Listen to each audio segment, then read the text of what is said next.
Welcome to Edible Gardening Made Easy.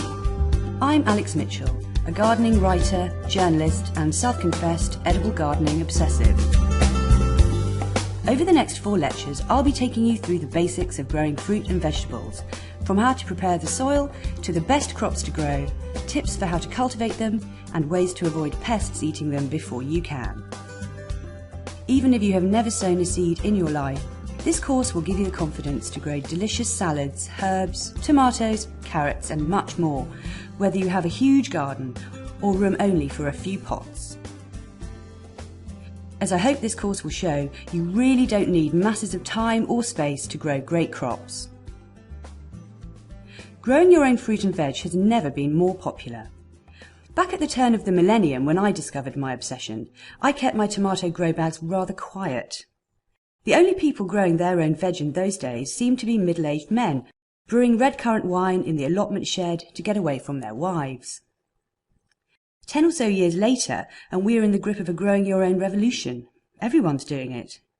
Allotments have never been more sought after, and those tired of waiting for one, such as me, are now turning their back gardens into productive grow zones, intermingling their tulips with sun-warmed tomatoes and glossy chard. Maybe we've all just woken up to the fact that homegrown crops taste better. But I think there's more to it. Growing food gives us a satisfying connection to the soil and the seasons, particularly for those of us who live in cities. This course takes you through a whole growing year, so you can sow and plant as we go. This first lecture gets you all set for planting. We'll cover how to assess your growing site, soil preparation and digging, as well as an introduction to composting and wormeries. Lecture 2 covers sowing and runs through lots of delicious easy crops to try. Future lectures will cover summer and finally autumn and winter. I'm not going to cover every fruit and vegetable crop you can possibly grow. You may notice omissions such as main crop potatoes, asparagus, cabbage, Brussels sprouts and turnips. I've left some out because they're tricky for beginners, others because I don't think they give enough back when you grow them at home. This might be because they take up too much space or don't deliver taste-wise over shop-bought versions. Instead, I've chosen crops that will work even in small spaces, those that taste superior, can be grown with relative ease, and that will reward you with a plentiful, beautiful harvest. All the gardening methods in this course are organic. There are no nasty chemicals, and all the advice here is geared towards creating a garden run on organic lines. So, let's get on with preparing your edible Eden. You might be wondering if preparing soil is necessary. It can seem like a hassle when you really want to get on with the glamorous part of gardening, the planting. But it really is worth doing because, as the gardening veterans say, look after your soil and the plants will look after themselves. If your soil is fertile, weed-free and holds moisture well without becoming waterlogged, your plants won't need feeding or watering as often.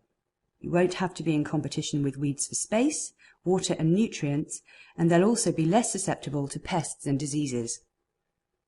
In no area of gardening is this perhaps more important than when growing fruit and vegetables. Edible crops are often hungry feeders, meaning they take a lot of goodness out of the ground, so they really need fertile soil to grow well. So, how do you get your soil into good shape? Maybe you inherited it from a lovely old gent who spent the past 30 years digging in manure, clearing weeds and removing stones, leaving you with a perfect tilth that you can merely touch with a seed and cause a productive edible jungle to grow. But probably not. Chances are your allotment is waist-high in weeds, and your garden a rectangle of boggy lawn flanked by limping shrubs, badly drained soil and a healthy army of weeds. Here's mine before I started work on it. And here's what it looks like now. Raspberries, fruit trees, grapes and a whole lot more packed into a tiny city space. But before you start digging, you'd better choose where to grow your crops. Generally, fruit and vegetable plants require sun to grow well. So your ideal location for your veg patch or containers is a sunny, sheltered spot away from trees or hedges. Take a good look at your garden over a few days, observing how the sun travels across the sky, bearing in mind it rises in the east and sets in the west. Work out which way your garden faces and which bits of the garden get the most sun. Remember that the sun is higher in the sky in the summer than it is in winter, so areas that may be in shade in winter could be in full sun in the summer. In the northern hemisphere, south-facing gardens get the most sun, north-facing ones the least. East-facing gardens get morning light and west-facing ones get afternoon and evening light. Avoid windy areas if you can, and beware of shade cast by fences, buildings or trees. Dappled or partial shade is not too much of a problem to edible crops, but full shade is tricky. If you have a large space, you'd be best to choose a sunny shelter spot for your veg patch. But if, like me, your space is limited, you'll have to work with what you've got, putting sun-loving plants in the warm bits and cooler-tolerant crops in the shady bits.